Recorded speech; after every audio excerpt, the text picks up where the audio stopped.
तो नमस्ते दोस्तों, आज हम पढ़ने जा रहे हैं क्लास 8 का चैप्टर पार्ट 2 राह की चूड़ियाँ। तो यहाँ हम इसके क्वेश्चन आंसर समझेंगे। तो सब क्वेश्चन नंबर 1 है, बचपन में लेखक अपने मामा के गांव चाव से क्यों जाता था और बदलू को बदलू मामा न कहकर बदलू काका क्यों कहता था।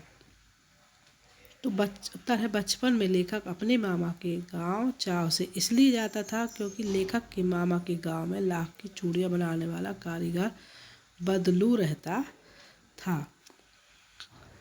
जो बहुत ही पुराना, जो चूड़ी बेचने वाले बहुत ही पुराने। लेखक को बदलू काका से अत्यधिक लगाव था क्योंकि वो बहुत ही पुराने थे।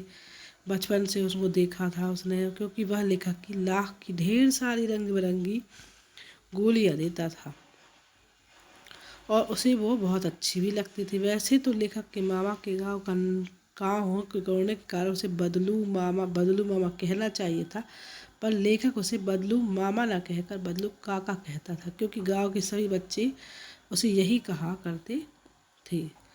प्रश्न 2 है, वस्तु विनिमय क्या है। विनिमय की प्रचलित पद्धति क्या है। उत्तर है, वस्तु विनिमय वह पद्धति है जिसमें एक वस्तु देकर दूसरी वस्तु ली जाती है। पुराने समय में वस्तु के लिए पैसे नहीं लिए जाते थे, तो वस्तु के बदले क्या दी जाती थी, वस्तु। किंतु अब मुद्रा मतलब पैसे के चलने के कारण वर्तमान परिवेश में वस्तु का लेन देन मुद्रा के रूप में होता है। अब विनिमय की पद्धति चली है। विनिमय पैसों का आदान प्रदान होता है, पैसों के बदले सामान और सामान के बदले पैसे दिए जाते हैं। तीसरा है प्रश्न, मशीनी युग ने कितने हाथ काट दिए हैं। इस पंक्ति में लेखक ने किस प्रथा की ओर संकेत किया है।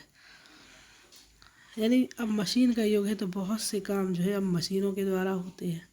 तो इस पंक्ति में लेखक ने कहा है, इसका उत्तर है कि इस पंक्ति में लेखक ने कारीगरों की व्यथा की ओर संकेत किया है। मशीनों के आगमन के कारण कारीगरों के हाथ से काम धंधा छिन गया है, मानो उनके हाथ ही कट गए हों।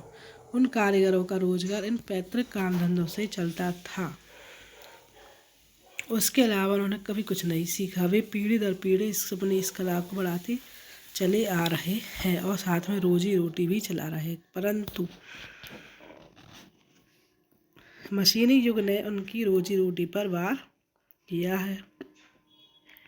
मशीनों ने लोगों को बेरोजगार बना दिया है, यानी मशीनों से बहुत से व्यक्तियों का रोजगार छिन गया है, जो पढ़े लिखे नहीं हैं, जिनको अनपढ़ हैं। अब उन्होंने गरीबी कारण पढ़ाई नहीं कर पाई, तो उन लोगों के लिए तो भूखों मरने की कगार पे आ गए, क्योंकि अब भी मशीनों के कारण वो उनका काम कम हो गया, तो अब भी परेशान हो गया। मशीनों के प्रयोग से बदलू जैसे कुशल कारीगर जो हाथों से काम करते हैं, उनके काम छिन गया है। ये या तो बेरोजगार हो गए या फिर कोई दूसरे अन्य मतलब कोई दूसरा व्यवसाय काम धंधा अपनाने को विवश है। अब चौथा प्रश्न है, बदलू के मन में ऐसी कौन सी व्यथा थी जो लेखक से छिपी ना रह सकी। बदलू के तो उत्तर है, बदलू लाख की चूड़ियाँ बेचा करता था, परंतु जैसे जैसे कांच की चूड़ियों का प्रचलन बढ़ता गया है, उसका व्यवसाय ठप पड़ने लगा।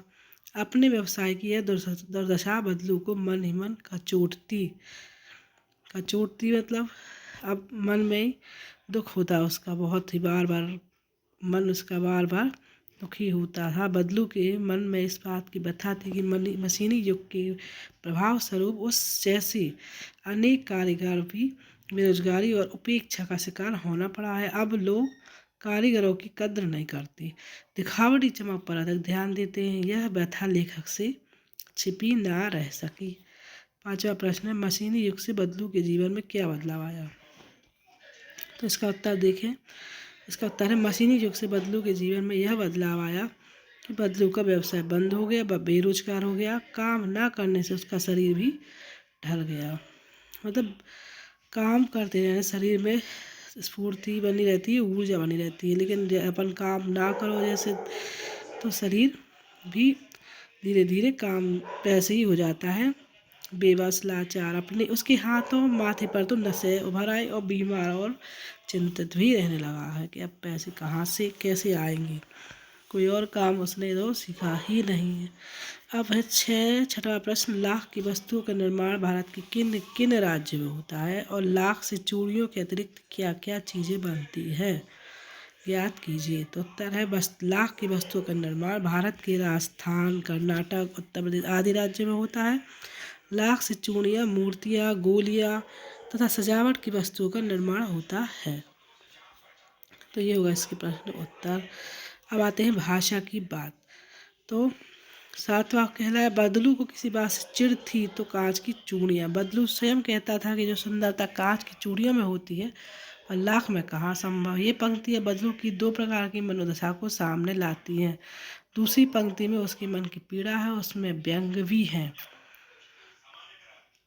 मतलब अब जो सुंदरता कांच की चूड़ियों में है, मतलब जो सुंदरता अब जो कांच में ज़्यादा सुंदर लगती है लाख की चूड़ी से, और लाख को बहुत संभाल के भी रखना पड़ता है। तो इस प्रकार दो मनोदशा बताई गई है इसमें। एक है कि वो तारीफ भी करता है कांच की चूड़ियों की और लाख की बुराई भी कर रहा है, और दूसरी पंक्ति उसकी पीड़ा भी बता रही है कि अरे अब लाख को तो कम लोग खरीद रहा है, मतलब लाख उतना नहीं चलता इतना कांच की चूड़ी चल रही। तो दोनों ही तरीके देखा जाए तो हारे हुए मन या दुखी मन से व्यंग व्यंग जो है बातें जो है वाक्यों के अर्थ सामान्य नहीं होते। कुछ व्यंग वाक्यों को ध्यानपूर्वक समझकर एकत्र कीजिए और उसके भीतरी अर्थ को भी व्याख्या करके कीजिए।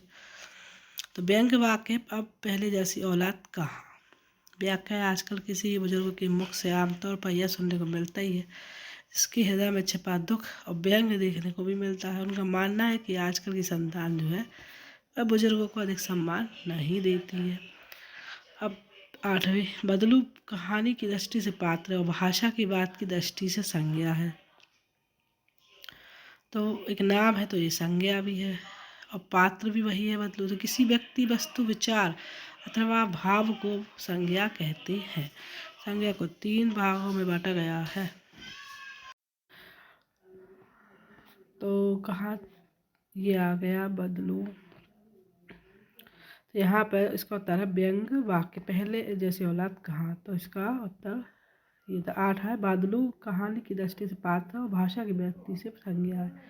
तो किसी वस्तु, व्यक्ति, विचार के भाव को संज्ञा कहते हैं। संज्ञा को 3 भागों में बांटा गया है, व्यक्तिवाचक जैसे लता, रज्जु, आम, कांच, गाय इत्यादि। जातिवाचक संज्ञा जैसे चरित्र, स्वभाव, वजन, आकार आदि जाने वाली संज्ञा। भाववाचक संज्ञा जैसे सुंदरता, नाजुक, प्रसन्नता, इसमें से कोई व्यक्ति नहीं है और ना आकार या वजन, परंतु उसका अनुभव होता है। पाठ से तीनों संज्ञाएं चुनकर लिखिए। तो व्यक्तिवाचक संज्ञा हो गई बदलू, बेलन, मचिया, और जातिवाचक संज्ञा हुई आदमी, मकान, शहर।